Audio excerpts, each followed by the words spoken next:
بسم اللہ الرحمن الرحیم اللہم صلی وسلم علی النبی الامی وآلہ. ناظرین اکرام السلام علیکم ورحمۃ اللہ. آپ ملاحظہ فرما رہے ہیں پروگرام بزم سحر اور میں ہوں آپ کا میزبان محمد عبداللہ قادری. آئیے ناظرین پروگرام کے آغاز میں ہی میں ہمارے مہمان عالم دین مفتی محمد نذیر خان صاحب کا خیر مقدم کرتا ہوں. مفتی صاحب السلام علیکم ورحمۃ اللہ. وعلیکم السلام ورحمۃ اس اللہ پروگرام میں آپ کا وبرکاتہ. خیر مقدم کیا جاتا ہے.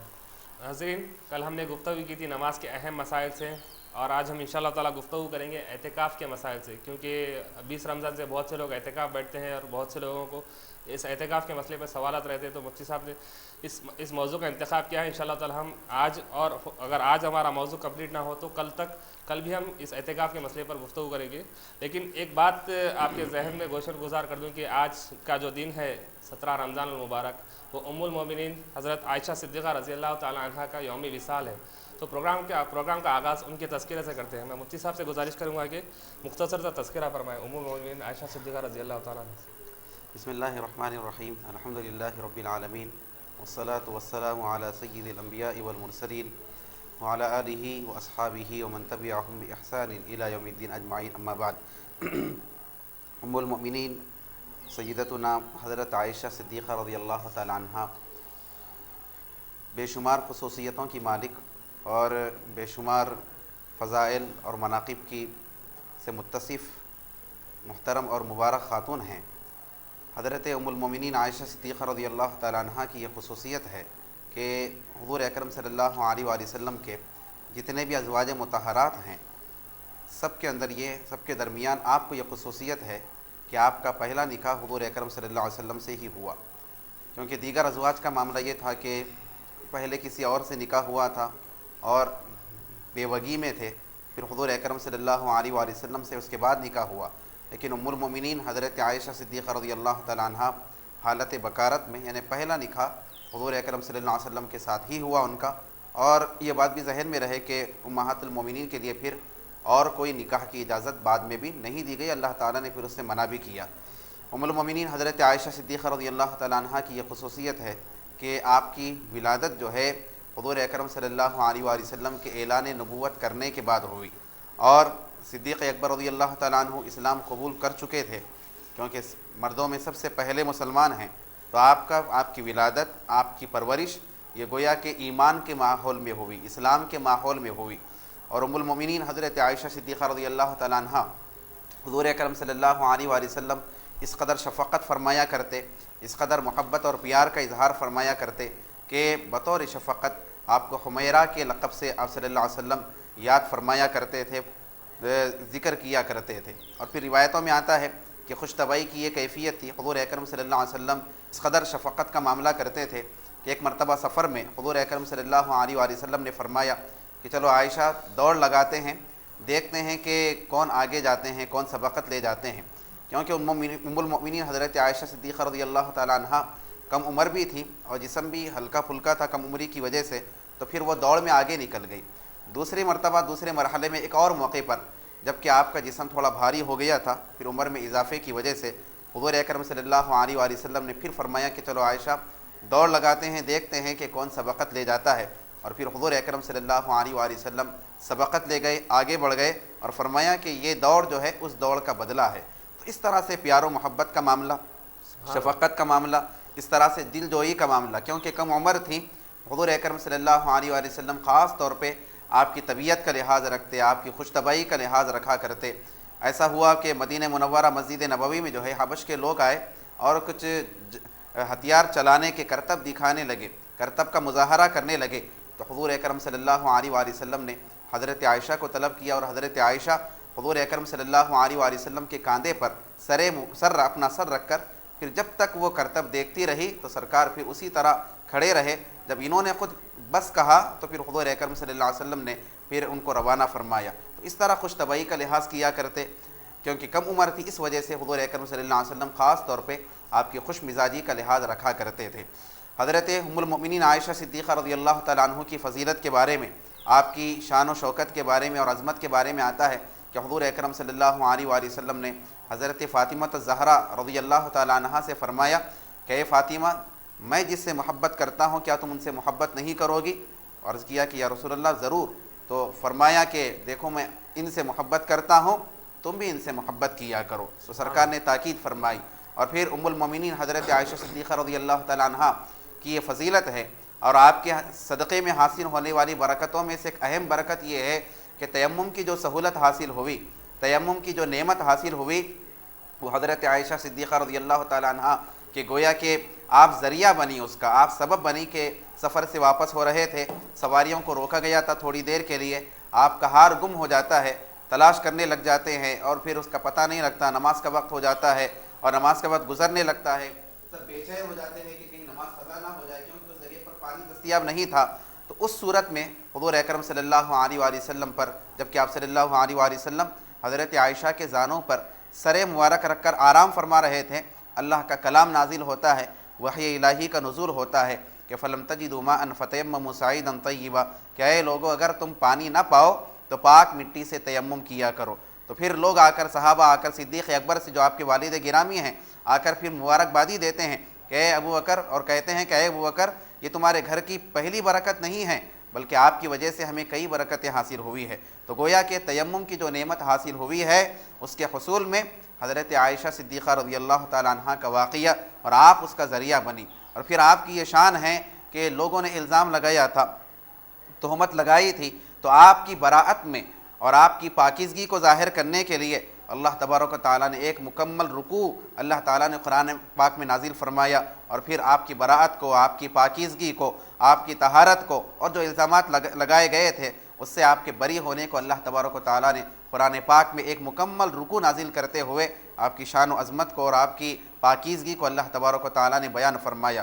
حضور اکرم صلی اللہ علیہ وآلہ وسلم فرماتے ہیں کہ اے لوگو تم دین کا آدھا علم عائشہ سے حاصل کرو، کیونکہ دیکھیے دو قسم کے علم ہوتے ہیں۔ حضور اکرم صلی اللہ علیہ وآلہ وسلم کے دو طرح کے معمولات تھے، ایک گھر سے باہر کے معمولات ہیں، وہ تو کئی صحابہ ملاحظہ کرتے تھے، کئی صحابہ جو ہے روز و شب پھر اس کا مشاہدہ کرتے تھے، لیکن گھر کے اندر کے معمولات ہیں، گھر کے اندر کے حالات ہیں، آپ صلی اللہ علیہ وآلہ وسلم کا گھر کے اندر کے طرز زندگی ہے، اسوہ حسنہ ہے۔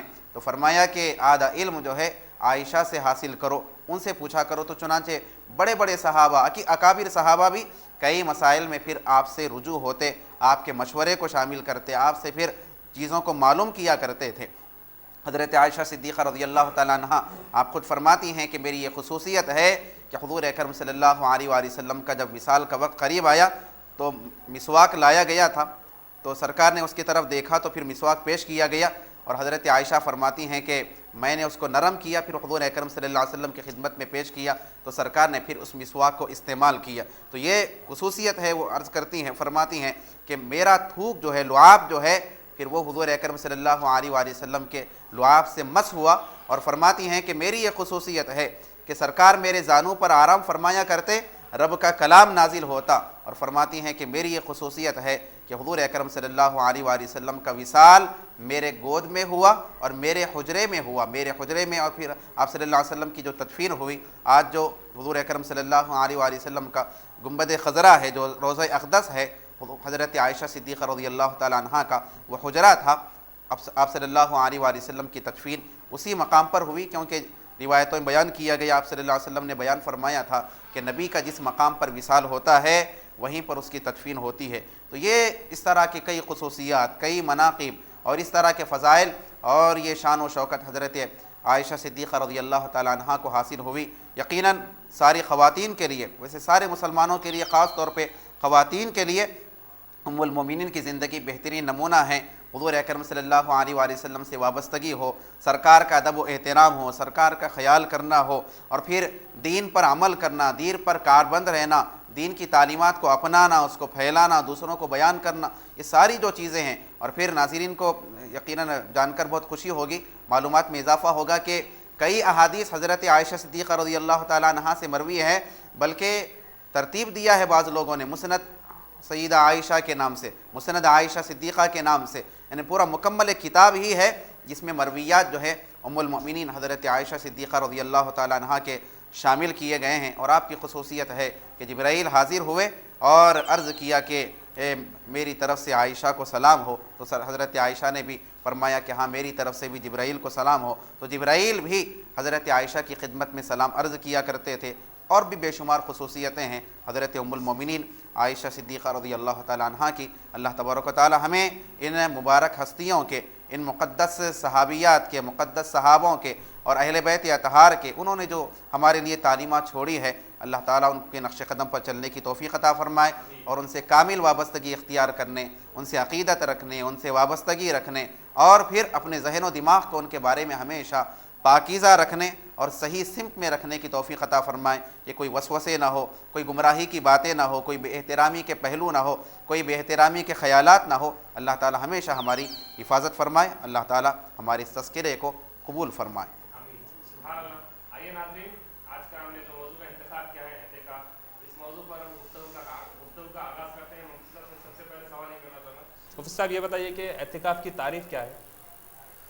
دیکھیے، اعتکاف کہتے ہیں لغت کے اعتبار سے، لغوی اعتبار سے اعتکاف کہتے ہیں کسی مقام پر رکنا، کسی مقام پر ٹھہرنا، اور شریعت کی اصطلاح میں اعتکاف کہا جاتا ہے کہ عبادت کی نیت سے مسجد میں قیام کرنا، مسجد میں ٹھہرنا، یہ اعتکاف کہلاتا ہے۔ جی مفتی صاحب، دوسرا سوال، اعتکاف کے اقسام کیا کیا ہے؟ دیکھیے، اعتکاف کی 3 قسمیں بیان کی گئی ہے۔ ایک واجب اعتکاف ہوتا ہے، ایک مسنون اعتکاف ہوتا ہے اور ایک نفل اعتکاف ہوتا ہے۔ واجب اعتکاف مطلب یہ کہ کسی نے نظر مانی، منت مانی کہ اگر میرا فلاں کام ہو گیا تو میں 1 دن کا اعتکاف بیٹھوں گا یا بیٹھوں گی، 2 دن کا اعتکاف، کتنے بھی دن کا ہو، اگر نظر مانی گئی اور وہ چیز کی تکمیل ہو گئی جس کے لیے مانی گئی تھی، تو پھر ایسی صورت میں اعتکاف رکھنا یہ واجب ہو جائے گا اور یہ واجب اعتکاف کہلائے گا۔ مسنون اعتکاف یہ رمضان کے آخری دہے کا اعتکاف ہوتا ہے، کیونکہ احادیث شریفہ میں آتا ہے کہ حضور اکرم صلی اللہ علیہ وآلہ وسلم رمضان کے آخری دہے میں اعتکاف کا اہتمام فرمایا کرتے تھے۔ ہر سال 10 دن کا اعتکاف رکھتے، لیکن جس سال آپ صلی اللہ علیہ وآلہ وسلم کا وصال ہوا، اس سال آپ صلی اللہ علیہ وآلہ وسلم نے 20 دن کا اعتکاف کیا تھا۔ تو یہ 10 دن کا اعتکاف یہ مسنون اعتکاف کہلاتا ہے۔ تیسرا نفل اعتکاف ہے، تو اس کی تو کوئی مدت کی تعین نہیں ہے، 1 دن کا بھی ہو سکتا ہے، 2 دن کا بھی ہو سکتا ہے، 10 گھنٹوں کا بھی ہو سکتا ہے، 10 منٹ کا بھی ہو سکتا ہے۔ جیسا کہ علماء نے بیان فرمایا کہ اگر کوئی جب مسجد میں داخل ہونے کا ارادہ کرے تو اعتکاف کی نیت کر لے، جب تک مسجد میں رہے گا اعتکاف کا ثواب ملے گا، باہر نکلے گا تو اعتکاف ٹوٹ جائے گا۔ اور یہ جو اعتکاف ہے یعنی نفل اعتکاف، اس کے لیے روزے کی کوئی شرط بھی نہیں ہے اور اس کے لیے کوئی ٹائم کی بھی شرط نہیں ہے کہ اتنا وقت ہو، اتنا ہونا چاہیے، 1 دن ہونا چاہیے، 2 دن ہونا چاہیے، نہیں، 1-2 گھنٹے کا بھی نفل اعتکاف ہو سکتا ہے۔ آئیے ناظرین، ہمارے آج کے اس پروگرام میں کالرز کو شامل کرنے کا آغاز کرتے ہیں۔ دیکھتے ہیں کہ ہمارے ساتھ پہلے کالر کون ہے۔ السلام علیکم، لائن ڈراپ ہو گئی ہے۔ ناظرین، گفتگو چل رہی ہے اعتکاف کے حوالے سے، آپ بھی اپنے سوالات اس پروگرام میں شامل کرنے کے لیے اسکرین پر دیے گئے نمبر پر کال کر سکتے ہیں اور اپنا سوال نوٹ کروا سکتے ہیں۔ ایک اور کالر ہمارے ساتھ لائن پر موجود ہیں، ان کو شامل کرتے ہیں۔ السلام علیکم۔ السلام علیکم ورحمۃ اللہ وبرکاتہ۔ وعلیکم السلام ورحمۃ اللہ۔ میں کشن باغ سے بات کر رہا ہوں، میرا نام سمدانی ہے۔ جی سمدانی جی، میرا سوال یہ ہے کہ اگر مسجد کے امام یا مؤذن سید ہے جی تو ان کو پیسے یا کپڑے کچھ بنا سکتے کیا؟ جی، بہت شکریہ سمدانی بھائی ہمیں کال کرنے کا۔ انشاءاللہ تعالیٰ مفتی صاحب آپ کے سوال کا جواب دیں گے۔ ایک اور کالر کو شامل کرتے ہیں۔ السلام علیکم۔ وعلیکم السلام۔ کون سا اور کہاں سے بات کر رہے ہیں؟ جی، میں ڈبیر پورے سے عمر بول رہا ہوں۔ جی عمر صاحب، بات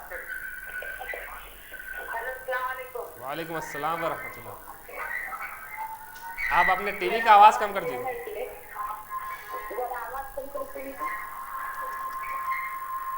میرا سوال یہ ہے کہ میرے گھر کا کرایہ ہے تو میرے شوہر لے لیتے، میرے شوہر میرے ماں باپ یہ تو گھر کا کرایہ لے لیتے، کیا یہ واجب ہے؟ جی ان کا بھی سب کچھ ہے، انہیں سب کچھ کر سکتے گھر کے لیے، اور میں نے چاہ رہی ہوں، میری خوشی نہیں ہے کہ وہ کرایہ انہوں لے لے، خرچ کر لے۔ جی، تو بس یہ کی آپ سوال کے نام پہ جو گھر ہے اس کا کرایہ بھرا۔ ہلو ہلو ہلو، جی السلام علیکم۔ میں اعظم پورے میں کام کرتا ہوں۔ میں جی ہمارا سیٹ شیعہ ہے، جی تو ڈیلی نا افطاری منگاتے کیا کہ پیسوں میں افطاری روزہ کھول سکتے کیا؟ جی جی، بہت شکریہ ہمیں کال کرنے کا۔ انشاءاللہ تعالیٰ مفتی صاحب آپ کے سوالات کے جواب دیں گے۔ مفتی صاحب، ان کے گھر میں جو اہلیہ بات کرے تھے ان کا سوال یہ تھا کہ ان کے کچھ دیگر مصروفیات کی طرف سے ان کو کچھ کرایہ آتا ہے، تو جو کرایہ ان کے شوہر لے لیتے ہیں، وہ دینا نہیں چاہتے مگر ان کے شوہر لے کر کچھ دوسرے چیزوں میں خرچ کر لیتے ہیں، تو کیا دینا ہاں مکان ان کا ہے۔ ایک اور کالر کو شامل کرتے ہیں۔ السلام علیکم۔ ہلو السلام علیکم۔ وعلیکم السلام ورحمۃ اللہ۔ بھائی دو مسئلے میں بات کرنے کا تھا، ایک حقیقت کا گوشت اگر ہم دعوت کریں اس میں اگر غیر مسلم آ کے اگر کھا لیا جی تو کھا سکتا کیا انہیں، اور دوسری چیز کہ ٹوپی پہنا کتنا ضروری ہے کہ نماز میں اگر بغیر ٹوپی کے نماز پڑھ لیے تو ہو جاتی کیا؟ جی میں واجد شریف بول رہا ہوں بھائی پیٹ منڈی۔ جی جی بہت شکریہ واجد شریف صاحب ہمیں کال کرنے کا۔ انشاءاللہ تعالیٰ مفتی صاحب آپ کے دونوں سوالات کی جواب دیں گے۔ حقیقت کا گوشت اگر بناتے ہیں تو کیا اس میں غیر مسلم شریک ہوتے تو اس میں کیا کچھ قباحت ہے؟ ایک اور کالر کو شامل کرتے ہیں۔ السلام علیکم۔ لائن ڈراپ ہو گئی ہے۔ مفتی صاحب یہ بتائیے کہ اعتکاف کی فضیلت کس قدر بیان کی گئی ہے؟ دیکھیے اعتکاف کی فضیلت کے بارے میں احادیث میں آتا ہے، حضور اکرم صلی اللہ علیہ وآلہ وسلم نے مصنون جو اعتکاف ہے 10 دن کا اعتکاف، اس کی فضیلت بیان کرتے ہوئے آپ صلی اللہ علیہ وآلہ وسلم نے فرمایا کہ جو کوئی رمضان کے آخری دہے میں 10 دن کا اعتکاف کرے گا تو اس کو 2 حج اور 2 عمروں کی طرح ثواب ملے گا، 2 حج کرنے اور 2 عمرے ادا کرنے کا اس کو ثواب حاصل ہوگا۔ اور پھر نفل اعتکاف کے بارے میں آپ صلی اللہ علیہ وآلہ وسلم نے فرمایا کہ جو کوئی 1 دن کا بھی اعتکاف رکھتا ہے تو اللہ تعالیٰ اس کے اور دوزخ کے درمیان 3 خندقیں بنا دیتا ہے، یعنی اتنی دوری کر دیتا ہے، اور وہ خندقوں کی چوڑائی جو ہے مشرق و مغرب کے مسافت کے برابر ہوتی ہے، یعنی ایسے آدمی کو پھر اللہ تعالیٰ دوزخ سے دور کر دیتا ہے، یہ بتانا مقصود ہے۔ اور حضور اکرم صلی اللہ علیہ وآلہ وسلم نے فرمایا معتکف کے بارے میں، فرمایا کہ هو یعتکف من الذنوب، کہ اعتکاف میں بیٹھنے والا ایک تو فائدہ اس کو یہ ہوتا ہے کہ وہ گناہوں سے بچ جاتا ہے، باہر نکلنے کی وجہ سے کیا کیا پھر برائیوں کا شکار انسان ہوتا ہے، غلط چیزوں غلط حرکتیں دیکھنے کو ملتی ہے، کیا کیا پھر اس سے جرائم ہو سکتے ہیں۔ اعتکاف میں بیٹھنے کی وجہ سے، مسجد میں رہنے کی وجہ سے ایک تو گناہوں سے حفاظت ہوتی ہے، اور فرمایا کہ اس کے لیے جو ہے اجر جو جاری ہوتا ہے، تمام نیکیاں جو کرتا تھا، یعنی اگر وہ اعتکاف میں نہ بیٹھتا تو اس کی وجہ سے جو نیکیاں کر سکتا تھا، کسی کی عیادت کرنا ہے، کسی کے جنازے میں شریک ہونا ہے، کسی کا تعاون کرنا ہے، کسی کی مدد کرنا ہے، تو ساری نیکیوں کا ثواب اس کو حاصل ہوگا۔ ایک تو گناہوں سے بھی حفاظت، اور دوسرے پھر مسجد میں بیٹھنے کی وجہ سے اور یہاں اعتکاف میں بیٹھنے کی وجہ سے ان تمام نیکیوں کا ثواب ملتا ہے جو اعتکاف کی وجہ سے نہیں کر سک رہا ہے، وہ سارے چیزوں کا پھر اس کے لیے اجر حاصل ہوتا ہے۔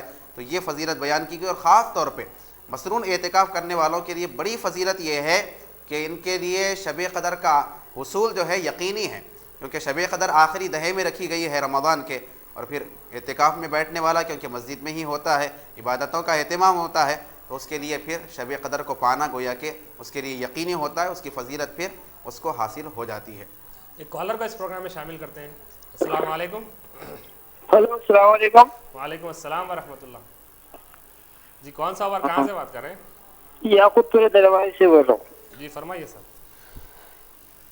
جی اگر کہ تراویح کی نماز اگر یہ مس ہو گئی تو پھر بعد میں کیسا کر سکتے اس کے بارے میں معلوم کرنا تھا۔ اور دوسرا سوال یہ ہے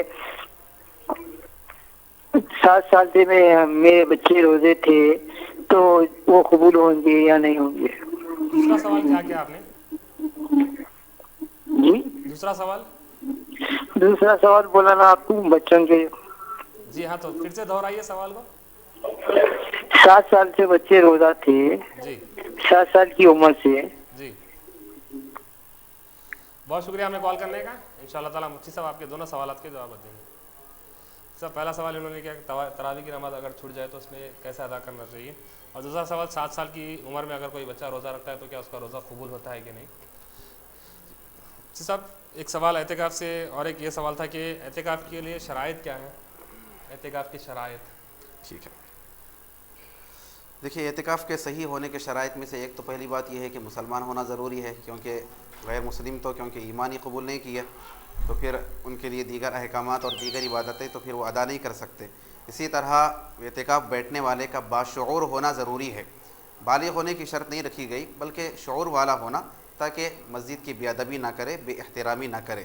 اور اسی طرح پھر جس مسجد میں اعتکاف کیا جا رہا ہے، مصنون اعتکاف کی خاص طور پہ بات کہ جس مسجد میں اعتکاف کیا جا رہا ہے اس مسجد میں پنجگانہ نمازوں کا ادا ہونا ضروری ہے، کہ 5 وقت کی وہاں پر نماز ادا کی جاتی ہو، ایسی مسجد ہونا ضروری ہے۔ اور خواتین کے لیے خاص طور پہ یہ ہے کہ پھر وہ ایام کے دنوں میں نہ ہو، حیض وغیرہ سے پاک ہو، تو پھر وہ اعتکاف کر سکتی ہیں، ورنہ پھر اعتکاف مصنون اعتکاف پھر نہیں کی جا سکتی۔ تو یہ شرائط ہیں، اگر یہ چیزوں کو اپنایا جائے گا تو پھر اعتکاف کو بیٹھا جا سکتا ہے۔ اور پھر اہم شرط یہ بھی ہے کہ مصنون اعتکاف کے لیے کہ روزہ ضروری ہے، اگر کسی وجہ سے روزہ ٹوٹ گیا تو پھر اعتکاف نہیں ہو سکتا، مصنون اعتکاف نہیں ہو سکتا۔ مصنون اعتکاف کے لیے روزہ رکھنا یہ بھی شرط ہے۔ ایک سوال اور ایک یہ ہے کہ اعتکاف کے آداب کیا ہیں؟ دیکھیے اعتکاف کے آداب میں ایک تو بات یہ ہے کہ ویسے مسجد میں ہی ہوتے ہیں تو جماعت تو چھوٹنے کا سوال ہی نہیں ہوتا کہ باجماعت نماز ادا ہونا چاہیے، بلکہ تکبیر تحریمہ کے ساتھ شامل ہونے کی کوشش ہونی چاہیے، کیونکہ حضور اکرم صلی اللہ علیہ وآلہ وسلم نے فرمایا کہ جو کوئی 40 نمازیں تکبیر تحریمہ کے ساتھ یعنی پہلی تکبیر کے ساتھ ادا کرتا ہے شامل ہو کر شروع سے، تو آپ صلی اللہ علیہ وآلہ وسلم نے فرمایا کہ ایسے آدمی کے لیے اللہ تعالیٰ 2 چیزوں سے برات لکھ دیتا ہے، 2 چیزوں سے پھر یہ آدمی نجات پا لیتا ہے، 2 چیزیں اس کے اندر پیدا نہیں ہو سکتی، ایک نفاق سے، منافقت پیدا نہیں ہو سکتی اس کے اندر، اور دوسرے دوزخ سے کہ پھر اس کے لیے دوزخ سے نجات لکھ دی جاتی ہے۔ تو ایک تکبیر تحریمہ کا اہتمام ہو، باجماعت نماز پڑھنے کا اہتمام ہو، اور قرآن پاک کی تلاوت ہے، کم از کم 1 مرتبہ تو تکمیل کرنے کی، مکمل قرآن پاک کی تلاوت کی کوشش کرنی چاہیے۔ درود شریف ہے تو مقرر کر لیا جائے، 100 مرتبہ ہو یا 200 مرتبہ، جو بھی عدد ہے اس کو مقرر کر لیا جائے اور پابندی کے ساتھ کیا جائے۔ ایسا نہیں کہ پہلے دن بہت سا پڑھ لیا پھر دوسرے دن سے ناغہ ہو گیا، تو یہ پسندیدہ نہیں ہوتا، یہ مناسب نہیں ہوتا۔ کم مقدار ہی کیوں نہ ہو لیکن پابندی کے ساتھ جتنے دن اعتکاف بیٹھے ہیں اس کے اندر ادا کیا جائے۔ اور پھر اعتکاف کے آداب میں سے یہ ہے کہ خاص طور پہ جیسا کہ دیکھنے میں آتا ہے کہ لوگ جو ہے بلا وجہ کی باتیں کرتے ہیں، اخبارات کا مطالعہ ہے، موبائل کا غلط استعمال ہے، ایسی چیزوں سے بچنا تاکہ اعتکاف کا جو مقصد ہے اس کو حاصل کیا جا سکے۔ مقصد یہی ہے اعتکاف کا کہ مخلوق سے کٹ کر، مخلوق سے الگ ہو کر، لوگوں سے الگ تلگ ہو کر اپنے ذہن کو، اپنے دماغ کو، اپنے جسم و جان کو جو ہے اللہ کی طرف متوجہ کیا جائے، اللہ کی رضا حاصل کرنے کے لیے، اس کی خوشنودی حاصل کرنے کے لیے۔ دینی کتابوں کا مطالعہ ہے تو اس کا اہتمام کیا جائے، اور اگر کوئی خیر کی بات بولنا ہے، ایسا بھی نہیں کہ بات سمجھتے ہیں کہ اعتکاف میں بالکل خاموش رہنا چاہیے، کسی سے بات ہی نہیں کرنا چاہیے، ایسا بھی نہیں ہے، بالکل بات کر سکتے ہیں، لیکن بات کچھ کام کی ہو، کچھ خیر کی ہو، کچھ ثواب کی ہو، بلا وجہ کی دنیاوی باتیں کرنا یہ مناسب نہیں ہوتا، ان چیزوں کا لحاظ رکھا جائے۔ ایک اور بار ہمارے ساتھ لائن پر موجود ہیں، ان کو اس پروگرام میں شامل کرتے ہیں۔ السلام علیکم۔ السلام علیکم وعلیکم السلام ورحمۃ اللہ۔ صاحب، میں کل 2 سوال کیا تھا آپ سے۔ جی میں ڈبل پور سے پرویز بول رہا ہوں صاحب۔ میں کل یہ بولا تھا کہ کیا نماز کے دوران میں کیا یہ تصور کر سکتا ہوں کیا کہ میں سرکار کی جیسی نماز کی نقل کر رہا ہوں، بولا تھا میں جی کہ میں یہ نہیں بولا تھا کہ میں سرکار کی جیسی نماز پڑھ سکتا ہوں کیا؟ جی جی۔ تو اور ایک سوال، آپ کچھ کرنا چاہتے ہیں سوال آج؟ نہیں صاحب، بس بہت شکریہ پرویز صاحب ہمیں کال کرنے کا۔ غالباً میں نے بھی ایسا ہی عرض کیا تھا کہ آپ ایسا کچھ، آپ نے جیسا فرمایا میں نے بھی ویسا ہی عرض کیا تھا شاید غالباً کل۔ ہاں خیر وضاحت کر دی گئی کہ مطلب نقل اگر مراد ہے تو کوئی فرق نہیں ہے، سرکار کی طرح نماز وہ اس کے بارے میں عرض بیان کیا گیا تھا۔ ایک اور کالر کو اس پروگرام میں شامل کرتے ہیں۔ السلام علیکم جی، کون سا اوور، کہاں سے بات کر رہے ہیں؟ میں سنتوش نگر سے یوسف بات کر رہا ہوں۔ جی یوسف صاحب۔ بھائی یہ جمعے کی نماز جو نام صاحب پڑھاتے ہیں، کون سی نماز پڑھاتے ہیں؟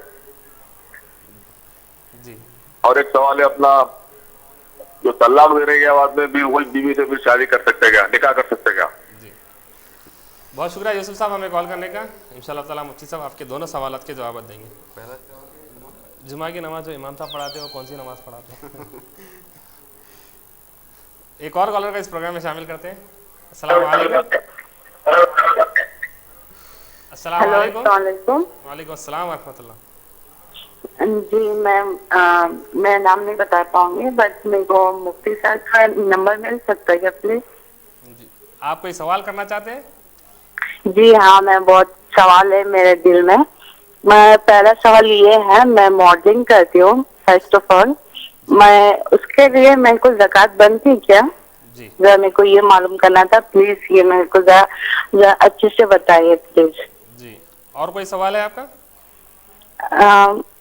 ایک اور سوال تھا۔ جی یہی ہے، میں ماڈلنگ کرتی ہوں، تو جو میں اس میں جو میرے کو جو پیمنٹ ملتا ہے اس کے اوپر زکوٰۃ بنتی کیا نہیں، وہ مجھے معلوم کرنا تھا۔ جی بہت شکریہ ہمیں کال کرنے کا، ان شاء اللہ تعالیٰ مفتی صاحب آپ کے سوال کا جواب دیں گے۔ مفتی صاحب انہوں نے سوال یہ کیا کہ یہ ماڈلنگ کرتے ہیں تو اس پہ جو پیمنٹ آتی ہے تو کیا اس پر زکوٰۃ دینا چاہیے یا نہیں دینا چاہیے؟ ایک اور کالر کو اس پروگرام میں شامل کرتے ہیں۔ السلام علیکم۔ وعلیکم السلام سر، جی کون سا اور کہاں سے بات کر رہے ہیں؟ میرا نام محمد اکرم ہے صاحب۔ جی اسلم صاحب۔ اب میرے کو یہ معلوم کرنے کا تھا، جی یہ اگر ٹوائلٹ وغیرہ بھر گیا تو حمام میں جو ضرورت وہ کر سکتے کیا؟ جی بہت شکریہ اسلم صاحب ہمیں کال کرنے کا، ان شاء اللہ تعالیٰ مفتی صاحب آپ کے سوال کا جواب دیں گے۔ مفتی صاحب یہ بتائیے کہ کیا اجتماعی اعتکاف بیٹھا جا سکتا ہے؟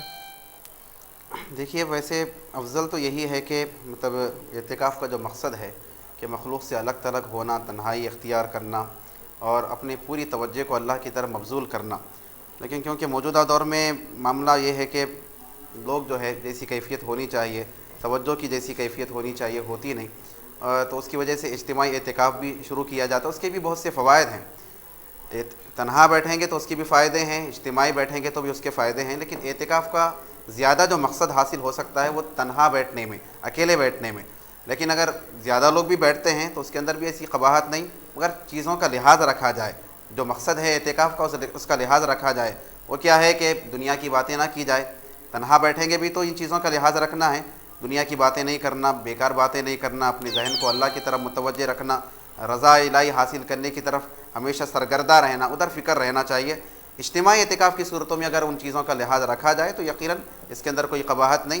بہرحال یہی ہو کہ ایسا نہیں کہ چار لوگ بیٹھ گئے، مل کر بیٹھے ہیں تو باتیں ہو رہی ہے دنیا کی، بلا وجہ کے باتیں ہو رہی ہے، ایسا نہیں۔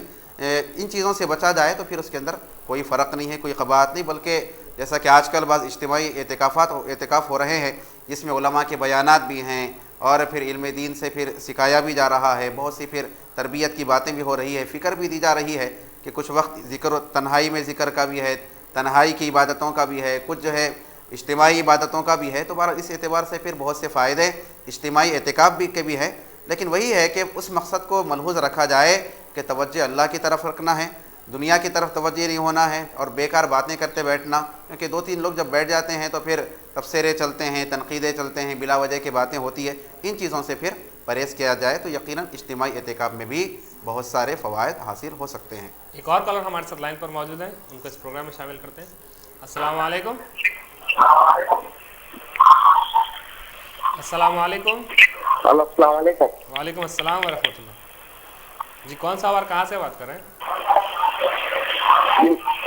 میں محمد عثمان طلب کرتا بوری نگر سے بات کر رہا ہوں۔ جی محمد عثمان صاحب، لائن ڈراپ ہو گئی ہے صاحب۔ ایک اور سوال اعتکاف کے حوالے سے جو اہم سوال ہے کہ بندہ اگر کب سے کب تک بیٹھا جائے تو اس کو مسنون اعتکاف کے کیٹیگری میں شامل کیا جاتا ہے، لیکن مطلب کون سے رمضان سے بیٹھنا چاہیے اور اس کو کب تک بیٹھنا چاہیے؟ دیکھیے مسنون اعتکاف کے پورے مکمل 10 دن ہونا ہے، مطلب یہ کہ اگر 30 دن کا روزہ ہو جائے، طریقہ یہ ہے کہ مسنون اعتکاف میں اگر کوئی شامل ہونا چاہتا ہے تو 20 رمضان کے سورج کے غروب ہونے سے پہلے یعنی مغرب سے پہلے، افطار سے پہلے مسجد میں اعتکاف کی نیت سے چلا جائے اور وہیں پر جا کر افطار کرے، وہاں سے پھر اس کا اعتکاف شروع ہوتا ہے۔ جیسے ہی سورج غروب ہو گیا تو کیونکہ 21واں روزہ شروع ہو جاتا ہے، 21واں دن شروع ہو جاتا ہے، تو لہٰذا وہیں سے اس کا اعتکاف شروع ہو جائے گا، اور چاند دیکھنے کے بعد یعنی جیسے ہی رمضان کی عید کا چاند دکھائی دیا، شوال کا چاند، تو پھر اس کے بعد پھر وہ مسجد سے باہر آئے، یہ سارے دن پھر وہ اعتکاف میں مسجد میں بیٹھا رہے۔ ایک اور کالر کو اس پروگرام میں شامل کرتے ہیں۔ السلام علیکم۔ السلام علیکم۔ السلام علیکم۔ وعلیکم السلام ورحمۃ اللہ۔ آپ اپنے ٹی وی کا آواز کم کر دیجیے۔ جی ہلو السلام علیکم۔ وعلیکم السلام ورحمۃ اللہ۔ جی عشاء کی نماز کتنے رکعت ہوتی ہے، کیسا پڑھنا، اس کے چارج کی نماز اس کے رکعت کتنے اور طریقہ کیا ہے پڑھنے کا؟ بہت شکریہ ہمیں کال کرنے کا۔ ان شاء اللہ تعالیٰ مفتی صاحب آپ کو عشاء کی نماز کا طریقہ اور اشراق اور چاشت کی نماز کا طریقہ مفتی صاحب آپ کو بیان کریں گے۔ ایک اور کالر کو اس پروگرام میں شامل کرتے ہیں۔ السلام علیکم۔ وعلیکم السلام ورحمۃ اللہ۔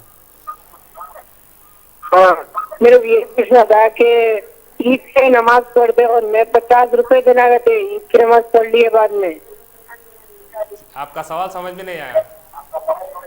مطلب عید کی نماز پڑھ لیتے نا اپن. جی